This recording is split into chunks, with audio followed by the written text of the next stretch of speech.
அதனாலதான் ஃப்ரெண்ட்ஸ் நம்ம ஆஞ்சியோ பண்ணி முடிச்சாச்சு ஃப்ரெண்ட்ஸ். என்ன பண்ணுவோம், இந்த சைடுல இருக்க முள்ளு தோல்லாம் நீக்கிட்டு இது மாதிரி ஒயிட்டா உள்ள ஜெல் இருக்குல்ல. ஆல்ரெடி ஒரு பிளான்ட் போட்டுக்கிறியாமா? என்னமா அது கேக்கு மாதிரி இருக்கியா புட்டிங் எவ்வளவு திக்கா வந்துருக்கு. Hi friends. இன்னைக்கு வந்து பாத்தீங்கன்னா ஒரு குக்கிங் vlog தான் ஃப்ரெண்ட்ஸ் பார்க்க போறீங்க. மார்னிங் ரொட்டீன் வந்து பண்ணலாம். அப்புறம் வந்து நேத்து வீடியோ போடல, நிறைய பேர் வந்து ஏமா வீடியோ போடல 11 மணிக்கு போறேன்னு ஷார்ப்பா சொல்லி இருந்தேன், போடவே இல்லைன்னு சொல்லி கேட்டு இருந்தாங்க. ஆக்சுவலி இப்பதான் ஒரு 2 நாளா விட்டு வீடியோ போட்டுட்டு இருக்கோம். அப்பா வந்திருக்காரு இல்லையா, அவர் ஹாஸ்பிட்டல் வந்து கூட்டிட்டு போய் வந்திருந்தோம். ஆக்சுவலி எதுக்காக நாங்க ஹாஸ்பிட்டல் கூட்டு போனா, ஒரு டேப்லெட் வந்து நிறைய சாப்பிட்டுட்டு இருக்காருல்ல ஃப்ரெண்ட்ஸ், அதனால அவரால் சாப்பிட முடியல. மாத்திரை நிறைய சாப்பிடறதுனால வயிறு வந்து கேஸ் ஆயிடுச்சா என்னன்னு தெரியல, ஃபுல்லா சுத்தமா சாப்பிடவே இல்லை ஃப்ரெண்ட்ஸ். அதனாலதான் வந்து ஹாஸ்பிட்டல் கூட்டு போனோம். அப்பப்போ வந்து பாத்தீங்கன்னா அவர் சாப்பிடாததுனால காது அடைச்ச மாதிரி வந்து காது அடைச்சு பேசுவாங்களா, அது மாதிரி வந்து ஆகிடுச்சு. சரி ஹாஸ்பிட்டல் கூட்டு போனா நம்ம வந்து வேற ஏதாவது டேப்லெட் சேஞ்ச் பண்ணலாமா, இல்ல டேப்லெட் ஸ்டாப் பண்றதுக்கு கேட்கலாமான்னு சொல்லிட்டு தான் கூட்டிட்டு போனோம். ஆனா அவங்க வந்து ஆஞ்சியோவே நாங்க பண்ணல. ஆக்சுவலி 5 மாசம் ஆயிடுச்சு ஃப்ரெண்ட்ஸ். அவங்க வந்து 6 வாரத்துக்கு அப்புறம் ஆஞ்சியோ பண்ணலாம்னு சொல்லி இருந்தாரு டாக்டர். இப்ப 5 மாசம் ஆனதுனால இப்ப கண்டிப்பா ஆஞ்சியோ பண்ணி செக் பண்ணிடலாம், ஏதாவது ப்ராப்ளம் இருக்கா, மேஜர் ப்ராப்ளம் ஏதாவது இருக்கான்னு செக் பண்ணி பாத்துடலாம் அப்படின்னு சொல்லிட்டாங்க.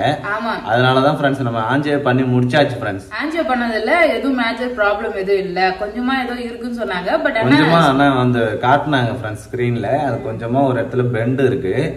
அது வந்து ஆனா இருந்தாலும் ரெகுலரா மாத்திரை சாப்பிடணும் அப்படின்னு சொல்லிட்டாங்க ஃப்ரெண்ட்ஸ். ஆமா, மாத்திரை வந்து ஸ்டாப் பண்ண கூடாது, ரெகுலரா சாப்பிடணும்னு சொல்லியிருக்காங்க. அப்புறம் வந்து நாங்க ஆஞ்சியோவே பண்ணல, ஏன்னா பயந்துட்டு இருந்தோம். நிறைய பேர் ஆஞ்சியோ வந்து எங்க பார்த்த பேசினவங்களாம் வந்து ஆஞ்சியோ பண்ண தேவையில்ல, பண்ணாம இருந்தாலே நல்லா இருக்கும்ன்ற மாதிரி நிறைய பேர் சொல்லியிருந்தாங்க. ஒரு சில பேர் நிறைய பேர் என்ன சொன்னாங்க, ஆஞ்சியோ பண்ணுங்க, பண்ணாதான் என்ன ப்ராப்ளம் நம்ம வந்து கண்டுபிடிக்க முடியும், பண்றது நல்லதான், அது ஒன்றும் பயப்படக்கூடிய விஷயம் இல்ல, பண்ணுங்கன்ற மாதிரி சொல்லியிருந்தாங்க. நாங்க கொஞ்சம் தயங்கிக்கிட்டே வந்து பாத்தீங்கன்னா ரொம்ப நாளா வந்து தள்ளி போட்டுட்டே இருந்தோம். ஆமா. சோ அதுக்கப்புறம் வந்து பாத்தீங்கன்னா டாக்டர் சொன்னாங்க, நீங்க மாத்திரை ஸ்டாப் பண்ணணும்னா ஆஞ்சியோ பண்ணி பார்த்தா தான் தெரியும், ஏன்னா ஏதாவது ப்ராப்ளம் இருக்கா இல்லையான்னு சொல்லிட்டு அப்பதான் தெரியும் சொன்னதுனால ஆஞ்சியோ வந்து பண்ணியாச்சு ஃப்ரெண்ட்ஸ். ஒரு நைட்டு போயிட்டு ஆஞ்சியோ பண்ணாங்க, ரைட் ஃபுல்லா ஹாஸ்பிட்டல்ல இருந்துட்டு காலையில 10-11 மணிக்கு. ஆமா, ஒரு நாள்ல முடிஞ்சிருச்சு ஃப்ரெண்ட்ஸ். ஆமா. ஸோ ஆஞ்சியோ வந்து பண்ணியாச்சு. மறுபடியும் டேப்லெட் வந்து சாப்பிட்ற மாதிரி வந்து கொடுத்துருக்காங்க. இப்போ அப்பா வந்து ஓகேவா தான் ஃப்ரெண்ட்ஸ் இருக்காரு. நான் கம்யூனிட்டி போஸ்ட் வந்து போட்டிருந்தேன், அப்பா இது மாதிரி ஆஞ்சியோ பண்ணியிருக்காங்க. ஸோ அதனால வீடியோ வந்து போட முடியலன்னு சொல்லிட்டு போட்டிருந்தேன். அப்புறம் ஷார்ட்ஸ்லயும் சொல்லியிருந்தேன், கேட்டிருந்தாங்க நிறைய பேர் கமெண்ட்ஸ்ல, அப்பா எப்படி இருக்காருன்னு. அப்பா இப்போ வந்து பரவாயில்ல ஃப்ரெண்ட்ஸ், நல்லா இருக்காங்க. எங்களுக்குமே இப்பதான் வந்து பாத்தீங்கன்னா ஒரு எனக்கு ஆஞ்சியோ பண்ணும்போது வந்து நாங்க தானே இருந்தேன், அதனால எனக்கு கொஞ்சம் பயம் இருந்துகிட்டே தான் இருந்தது ஃப்ரெண்ட்ஸ். அதுவும் ஒரு ஆபரேஷன் மாதிரி தானே, அது எனக்கு ஒரு பயமா தான் இருந்தது. அப்புறம் முடிஞ்சது டாக்டர் வந்து காட்டினதுக்கு அப்புறம் எதுவும் மேஜர் பிரச்சனை இல்லை, எதுவும் இல்லைன்னு சொன்னதுக்கு அப்புறம் தான் கொஞ்சம் நிம்மதியா இருந்தது ஃப்ரெண்ட்ஸ். ஏதாவது அடப்பு இருந்து நம்ம அப்படியே வச்சுட்டு இருந்து அது ஏதாவது நாளைக்கு ஏதாவது பிரச்சனை ஆயிட்ட பிறகு ஐயோ இது அப்பவே செஞ்சிருக்கலாமே, செய்ய முடியலன்னு சொல்லிட்டு நம்ம ஃபீல் பண்ணிட்டே இருக்கிறத விட இப்ப செஞ்சு பார்த்தாச்சு, ஆஞ்சியோ பண்ணி பார்த்தாச்சு, அந்த ப்ராப்ளம் இல்லைன்னும் போது வந்து கொஞ்சம் நிம்மதியா இருக்கு ஃப்ரெண்ட்ஸ். இப்பதான் கொஞ்சம் பரவாயில்ல. இன்னும் ஒண்ணு மறுபடியும் டேப்லெட் எல்லாம் சாப்பிடணும், கொஞ்சம் சுகர் வந்து அதிகமா இருக்கு, பர்சன்டேஜ் தான் கம்மியா இருக்கு. ஆனா ஹார்ட்ல ப்ராப்ளம் இருக்கு ஃப்ரெண்ட்ஸ், ஆனா மேஜர் ப்ராப்ளம் இல்ல. டேப்லெட் ரெகுலரா சாப்பிடணும்னு சொல்லிட்டாங்க. ஆமா, சுகர் தான் அதிகமா இருக்கு ஃப்ரெண்ட்ஸ், சுகர் தான் கண்ட்ரோல் பண்ண சொல்லிருக்காங்க. சுகர்லாம் வந்து பாத்தீங்கன்னா கண்ட்ரோல் பண்ண. இப்ப அப்பாவுக்கு வந்து பாத்தீங்கன்னா பரவாயில்ல ஃப்ரெண்ட்ஸ், நிறைய பேர் கேட்டிருந்தீங்க எப்படி இருக்காருன்னு சொல்லிட்டு, இப்ப பரவாயில்ல நல்லா இருக்காரு. அப்புறம் நெக்ஸ்ட் வந்து பாத்தீங்கன்னா பேபி வாயில ஃப்ரெண்ட்ஸ், வாயில அச்சரம் போட்டிருக்கு, ஃபுல்லாவே வாய் பூரா புண்ணு இருக்கு ஃப்ரெண்ட்ஸ். அதான் வயிற்றுல வந்து அல்சர் வந்ததுன்னா வாயில புண்ணு வரும், அல்சர் இருக்கிறதுனால எனக்கு வாயில புண்ணு இருக்கு ஃப்ரெண்ட்ஸ். சுத்தமா என்னால முடியவே இல்லை, சுத்தமா சாப்பாடு சாப்பிடவே முடியல. ஒரு 2-3 நாளாவே சாப்பாடு என்னதான் டேஸ்டா இருந்தாலும் வாயில மென்னு தானே சாப்பிடணும், ரொம்ப கஷ்டமா இருக்கு, சாப்பிட முடியல. உதடு எல்லாம் பயங்கரமா வீங்கி இருக்கு. அதனால வந்து பாத்தீங்கன்னா இவருக்கும் வந்து பாத்தீங்கன்னா ட்ரீட்மெண்ட் பண்ணின்னு இருக்கு. எங்க நானே ட்ரீட்மெண்ட் பண்றேன். ஆமா ஃப்ரெண்ட்ஸ், வீட்டு கை வைத்தியம் தான் ஃப்ரெண்ட்ஸ் பாத்துட்டு இருக்கோம். வாய் இவருக்கு எப்பயுமே அப்பப்போ வந்து பாத்தீங்கன்னா அல்சர் இருக்கிறதுனால அப்பப்போ புண்ணு வந்துரும் ஃப்ரெண்ட்ஸ். ஏன்னா டிராவல் அப்பப்போ அந்த வீடு கட்டின்னு இருக்கும் இல்லையா, சோ ஒரே ஆள் தான் இங்க போயின்னு அங்க போயின்னு நிறைய வந்து பாத்தீங்கன்னா, ஆமா வீடு கட்டுறவங்களுக்கு கண்டிப்பா தெரியும், ஒரு வீடுனா நம்மளே எடுத்து பண்ணணும். இதே வந்து கான்ட்ராக்டா விட்டா பிரச்சனையே கிடையாது ஃப்ரெண்ட்ஸ். நம்ம எல்லா மெட்டீரியலும் அரேஞ்ச் பண்ணி கொடுக்கணும், வேலை நடக்குதான்னு பாக்கணும். அங்க ரெகுலரா பாத்துக்கிட்டே இருக்கிறதுனால நம்ம போயிட்டு அடிக்கடி போயிட்டு வந்தாலே நமக்கு வந்து அந்த ஹீட் வந்து வண்டியில பைக்ல வந்து பாத்தீங்கன்னா அப்பப்ப டிராவல் பண்றதுனால சோ வந்து பாத்தீங்கன்னா ரொம்ப ஹீட் ஆயிடுச்சுன்னு நினைக்கிறேன். அதனால வாய் ஃபுல்லா ஒரே புண்ணாயிடுச்சு ஃப்ரெண்ட்ஸ். பாவமா இருக்காரு, சாப்பிடவே முடியல, எதுவுமே பண்ண முடியல அவரால. சோ வாய் புண்ணுக்கு இந்த புண்ணு எல்லாம் சரியாவதுக்கு என்ன பண்ணலாம்னு சொல்லிட்டு கமெண்ட் பண்ணுங்க. சோ இப்ப நான் வந்து சங்கீதா ஒரு ட்ரீட்மெண்ட் பண்ண போறாரு, அதை பார்க்கலாம் ஃப்ரெண்ட்ஸ். ஆமா வாங்க ஃப்ரெண்ட்ஸ். ஃபர்ஸ்ட் வேலையை வந்து பாத்தீங்கன்னா பால் தான் ஃப்ரெண்ட்ஸ் போடுறேன். பாப்பாவுக்கு வந்து பால் அவ வந்து தூங்கி வச்சு அழுதுன்னு உட்காந்து கொஞ்ச நேரம் பால் ஆத்திட்டு வரதுக்குள்ள அவன் ஆக்டிங்க போட்டுருவா ஜெஷிதா. நீ ஆக்டிங் ராணியா வந்துருவார் போல இது. நடிப்புனா நடிப்பு, உலகமாக நடிப்புமா நீ. சரி சரி சரி சரி, கோவம் வருது பாத்தியா? சரி வா, பால் குடி வா. Good girl, good girl, good girl. அப்பாவுக்குமே பால் தான் கொடுத்துருக்காங்க. கொஞ்சமா நாட்டு சக்கரை போட்டு, சக்கரைலாம் சாப்பிட கூடாது, அப்போ சுகர் அதிகமா இருக்குன்னு சொல்லியிருக்காங்க. நாட்டு சக்கரையும் சாப்பிடு, கொஞ்சமா சக்கரை போட்டு கொடுக்கலாம் சுகர் இருக்கிறதுனால. அந்த ஏபிசி மாட்டுலாம் காலி ஆயிடுச்சு பாப்பாக்கு. ஸோ அதனால வந்து வெறும் நாட்டு சக்கரை மட்டும் வெறும் பாலாக கொடுத்துட்டு இருக்கேன் இப்போலாம். ஒரு நாள் ரெடி பண்ணி வச்சுக்கணும் அது. ஆமாம், நீ கூட ரெடி பண்ணலாம் அதிகமாக. மதியத்துக்கு மேலே ரெடி பண்ணலாம். பாப்பாவுக்கு அப்பாவுக்கு வந்து பார்த்தீங்கன்னா பால் போட்டு கொடுத்தாச்சு. இப்போ பேபிக்கு தான் ரெடி பண்ணின்னு இருக்கேன். ஆக்சுவலாக ஒரு வாயில ரொம்ப புண்ணா இருக்குல்ல, ஸோ அதனால கத்தாழை ஜூஸ் போட்டு குடிச்சா ரொம்பவே நல்லது ஃப்ரெண்ட்ஸ். ஒரு டைம் வந்து பார்த்தீங்கன்னா இவருக்கு வயிறுலாம் புண்ணாகி பின்னாடி ஆமா ஒரே பிளட் எல்லாம் போக ஆரம்பிச்சிருச்சு. ஸோ அப்போ வந்து பாத்தீங்கன்னா மோர் கூட இந்த கத்தாழை தான் கலந்து ஒரு 3 நாள் கண்டினியூஸா கொடுத்துட்டு இருந்தேன். எல்லாமே ஸ்டாப் ஆயிடுச்சு. ஆமா, ஹாஸ்பிட்டல் போயுமே சரியாகல. பட் இதெல்லாம் வந்து ரொம்ப நல்ல எஃபெக்டிவா இருக்கும். கத்தாழை ஜூஸ் போடுறதுக்கு வந்து பாத்தீங்கன்னா கத்தாழை எடுத்திருக்கேன். கற்றாழை சொல்லுவாங்க, அப்படி இல்லைன்னா ஆலிவேரா பேபி. ஸோ அது வந்து எடுத்துருக்கேன். அது என்ன பண்ணும், அந்த சைட்ல இருக்க முள்ளு தோல்லாம் நீக்கிட்டு இது மாதிரி ஒயிட்டா உள்ள ஜெல்லு இருக்குல்ல, அந்த ஜெல்லு மட்டும் எடுத்து நல்லா வாஷ் பண்ணிட்டு எடுத்துருக்கேன் ஃப்ரெண்ட்ஸ். இது ஒரு மிக்ஸி ஜார்ல வந்து சேர்த்துக்கலாம். மிக்ஸி ஜார்லயா? ஆமா. ஸோ இது கூட வந்து தயிர் சேர்த்துணும். நானே வந்து பாத்தீங்கன்னா செஞ்ச தயிர். சங்கீதாவே மேக் பண்ண தயிரா? ஆமா. சரி சரி. கடையில வாங்கினா நல்லா இருக்காது. பசும்பால் வாங்கி காய்ச்சிருக்குங்க பாருங்க, கேக்கு மாதிரி இருக்கியா புட்டிங். எவ்வளவு திக்கா வந்திருக்கு பாருங்க ஃப்ரெண்ட்ஸ், சங்கீதா செஞ்ச தயிர். வாவ், சூப்பரா இருக்கு. அப்படியே தயிர் ஒரு 2 கரண்டி அள்ளி போடுவான். தயிர் ஃப்ரெண்ட்ஸ், நல்லா ஃப்ரெஷ்ஷான தயிர். ஆமா, பசும்பால்ல வந்து செஞ்சதுதான். பசும்பால் தயிர். ஓகே, போதும் நினைக்கிறேன். மோர் மட்டுமே குடிச்சாலே கொஞ்சம் கூலிங் ஆகும் உடம்பு. பட் இந்த கத்தாழை போடும்போது இன்னுமே நல்லா எஃபெக்டிவா இருக்கும். ஸோ இதில் லைட்டா உப்பு மட்டும் சேர்த்துக்கலாம் ஃப்ரெண்ட்ஸ். இப்போ நார்மலா வெயிலுக்கு மோர் அடிச்சு கொடுக்குன்னா இது கூட வந்து பாத்தீங்கன்னா கொஞ்சம் பச்சை மிளகாலாம் கூட போடுவாங்க. இவரே ஆல்ரெடி வாய்ப்புன்னு இருக்கிறாரு. பச்சை மிளகாலாம் வேணாம். ஆமா. ஸோ நம்ம வந்து உப்பு மட்டும் கொஞ்சமா சேர்த்துட்டு நல்லா மோர் அடிச்சுக்கலாம். சூப்பரா இருக்கு ஃப்ரெண்ட்ஸ். அந்த கற்றாழை வாசனையே வராது, நல்லா வந்து டேஸ்டா இருக்கும். நானே கூட குடிச்சிருக்கேன் ஃப்ரெண்ட்ஸ். சூப்பரா வந்து பாத்தீங்கன்னா நமக்கு ஆலோவேரா ஜூஸ் வந்து ரெடி ஆயிடுச்சு. ஆலோவேரா மோர் அதுதான் ஃப்ரெண்ட்ஸ். இப்போ எனக்கு அப்பாக்கும் பாப்பாக்கும் பால் வந்து போட்டாச்சு. பேபிக்கு வந்து பாத்தீங்கன்னா ஆலோவேரா போட்டு மோர் போட்டு ஜூஸ் கொடுத்துருக்கேன். எனக்கு என்ன நீ கேட்கவே இல்லையே? ஆமா, உனக்கு என்ன இதேதான்? இதே கிடையாது, ஸ்பெஷலா. என்னது ஸ்பெஷல் ஐட்டம்? என்னது இது? சீரக தண்ணி. நைட்டு வந்து பாத்தீங்கன்னா ஜீரகத்தை போட்டு நல்லா ஊற வச்சுட்டு காலைல இருந்துச்சு அதை சுட வச்சுட்டு இருக்கேன் ஃப்ரெண்ட்ஸ். ரொம்ப நேரமா வந்து பாத்தீங்கன்னா அது கொச்சிட்டு இருக்கு, அதுதான் குடிக்க போறேன். நைட்டு தூக்கம் வரலன்னா ஏதாவது பண்ணணுமே சொல்லிட்டு போன் நோண்டிட்டே இருந்தேன்.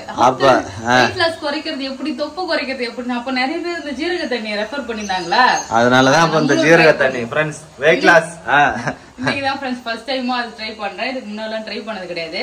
எனக்கு கமெண்ட்ஸ்ல இதுக்கு முன்னாடி சொல்லியிருந்தாங்க ஜீரக தண்ணி ட்ரை பண்ண செய்யுதுன்னு சொல்லிட்டு.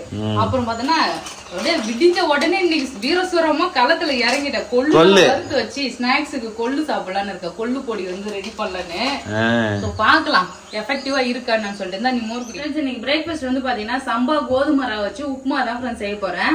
அப்பா இருக்காரு இல்லையா, அதனால கோதுமை போட்டு உப்புமா செய்ய போறேன். சுகர் வந்து பாத்தீங்கன்னா கண்ட்ரோலா இருக்கணும்ன்றதுக்காக அந்த இட்லி அப்புறம் வந்து சாதம் அதெல்லாம் கொஞ்சம் குறைக்கலாம்னு சொல்லிட்டு கண்ட்ரோலா வச்சுக்கிறதுக்கு நான் ட்ரை பண்றேன் அப்பாவுக்கு. ஆனா அங்க போனாருன்னா அம்மா சாப்பாடு தான் செய்வாங்க. அம்மா கிட்ட சொன்னா வச்சுக்கா எனக்கு இதெல்லாம் செய்ய தெரியாது, எனக்கு வந்து நேரம் இருக்காது சொல்லிட்டு அவங்க வந்து பாத்தீங்கன்னா விட்டுருவாங்க. நம்ம வந்து பாத்தீங்கன்னா கரெக்டா செஞ்சு கொடுக்கலாம். அதுக்கு வந்து 1 கப் அளவு சம்பா கோதுமை ரவை எடுத்திருக்கேன். அதுக்கு வந்து காய்கறி எல்லாம் எடுத்திருக்கேன் ஃப்ரெண்ட்ஸ். கேரட், பீன்ஸ், வெங்காயம், பச்சை மிளகாய், இஞ்சி, கருவேப்பிலை, அப்புறம் முந்திரி வந்து பாத்தீங்கன்னா நமக்கு தான். அவர் முந்திரி இல்லாம வந்து பாத்தீங்கன்னா கொடுத்துடலாம். ஓகே, சோ முந்திரி எல்லாம் சாப்பிட கூட சொல்லுவாங்க. எனக்கு தெரியல ஃப்ரெண்ட்ஸ், நம்ம வந்து பாத்தீங்கன்னா செஞ்சு கொடுப்போம் அவ்வளவுதான். சோ எங்களுக்கும் சேர்த்துதான் வந்து பாத்தீங்கன்னா மொத்தமா வந்து செய்ய போறேன் ஃப்ரெண்ட்ஸ். எண்ணெய் கொஞ்சமா ஊத்திக்கிறேன் ஃப்ரெண்ட்ஸ். எண்ணெய் லைட்டா சேர்த்துட்டு இது கூட கடுகு சேர்த்துக்கலாம். கடுகு, உளுத்தம் பருப்பு, கடலைப்பருப்பு கூட போடுவாங்க உப்புமால. கடலைப்பருப்பு எல்லாம் போட்டா நல்லா இருக்கும். நான் போடலாம், அதுக்கு பேருக்கு முந்திரி எல்லாம் சேர்த்துருக்கேன். கடலைப்பருப்பு பதிலா முந்திரியா? கடுகு பொரிஞ்சிட்டு முந்திரி சேர்த்துக்கிறேன். முந்திரி சேர்த்து லைட்டா வந்து வறுத்துக்கலாம். முந்திரி எப்படி இருந்தாலும் எண்ணெயில எல்லாமே வதக்கும் போது அதுவும் வந்து பாத்தீங்கன்னா செவந்துடும். இப்ப ரொம்ப செவர விட்டுனா அது ரொம்ப கருப்பாயிடும். இதுல வந்து பச்சை மிளகாய், இஞ்சி, கருவேப்பிலை சேர்த்துக்கலாம். இஞ்சி போட்டா நல்லா வாசனையா இருக்கும். பயங்கரமா வெடிக்குது சரியா. வெங்காயம், இதுல இன்னும் காய்கறி வேணா கூட எக்ஸ்ட்ரா சேர்த்துக்கலாம். உருளைக்கிழங்கு, பட்டாணி அதெல்லாம் வேணா சேர்த்துக்கலாம். அப்புறம் எனக்கு ஒருத்தவங்க சொன்னாங்க இந்த சாம்பார் போடுங்க நூக்கல் வந்து சேர்த்து சாப்பிட்டோம்னா சுகர்லாம் கண்ட்ரோல் ஆகுன்ற மாதிரி தான் சொன்னாங்க. பட் எனக்கு சரியா தெரியல. ஸோ உங்களுக்கு தெரிஞ்ச ஏதாவது டிப்ஸ் இருந்தா சொல்லுங்க. சுகர் வந்து கண்ட்ரோல்ல வச்சுக்கிறதுக்கு. இப்போ வந்து நல்லா இதை வதக்கிடலாம். ஆனியன் நல்லா வதங்கிடுச்சு ஃப்ரெண்ட்ஸ். இப்போ கேரட்டு, பீன்ஸ் வந்து சேர்த்துடலாம். வெறும்னே ஆனியன் மட்டும் போட்டு உப்புமா வந்து செய்யலாம். ஆனால் கேரட், பீன்ஸ்லாம் சேர்த்து சாப்பிடும்போது கொஞ்சம் நமக்கு சத்தா இருக்கும். காய்கறியோட பெனிஃபிட் வந்து கிடைக்கும். அதுக்காக கேரட், பீன்ஸ் வந்து சேர்த்து மிக்ஸ் பண்ணிக்கலாம். இதில் லைட்டாக வந்து உப்பு சேர்த்துக்கிறேன்.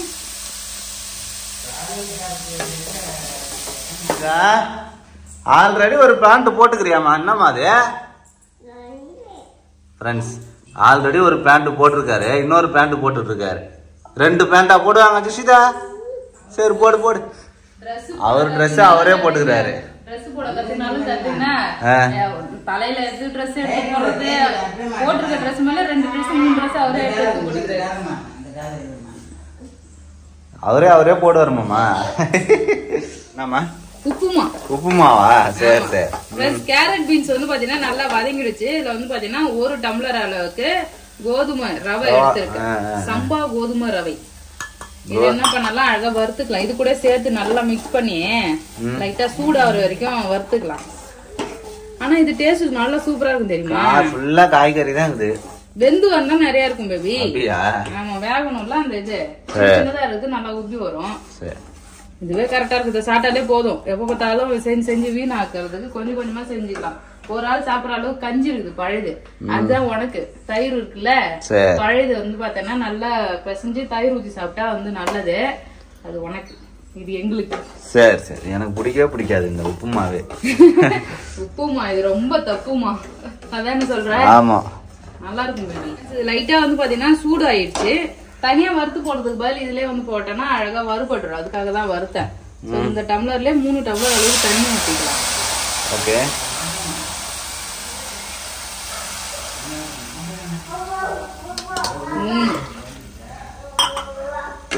இப்போ வந்து நீ ரவ்வோடு தானே இருக்கு சொன்ன.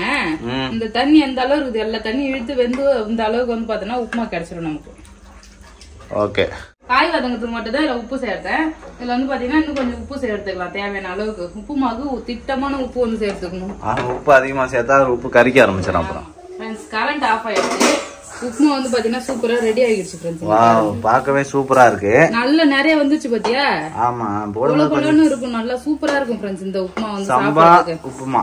சம்பா உப்புமா, சம்பா கோதுமை ரவா உப்புமா. சம்பா கோதுமை ரவா உப்புமா. என்னமா எத்தனை தான் பேரு? கோதுமை உப்புமான்னு சொல்லிக்க வேண்டியதான். சரி, கோதுமை உப்புமா. சைட் டிஷ் வந்து பாத்தீங்கன்னா தேங்காய் சட்னி அரைக்கலாம் எல்லாம் ரெடி பண்ண ஃப்ரெண்ட்ஸ். தேங்காய், பொட்டுக்கடலை எல்லாமே போட்டாச்சு. கரண்ட் ஆஃப் ஆயிடுச்சு. மணி 9. ஒரு வேளை ஏரியா கட்டு ஏதாவது இருக்குமோ தெரியலையே. மெசேஜ் வரலனா? மெசேஜ் வரலையா? தெரியல ஃப்ரெண்ட்ஸ். அவ்வளவுதான். சூப்பரா வந்து பாத்தீங்கன்னா நம்ம உப்புமா வந்து ரெடி ஆகிடுச்சு. இன்னைக்கு வந்து பிரேக்ஃபாஸ்ட் இதுதான் ஃப்ரெண்ட்ஸ். அடுத்து வந்து பாத்தீங்கன்னா வேற ஒரு வீடியோல பார்க்கலாம். இந்த வீடியோ உங்களுக்கு பிடிச்சிருந்தா லைக் பண்ணுங்க, ஷேர் பண்ணுங்க, கமெண்ட் பண்ணுங்க. அப்படியே நம்ம சேனலை சப்ஸ்கிரைப் பண்ணுங்க. மறக்காம சப்ஸ்கிரைப் பண்ணீங்க ஃப்ரெண்ட்ஸ். அவ்வளவுதான். டாடா பாய். என்னம்மா தாத்தா கூட தானே விளையாடுற? ஏமா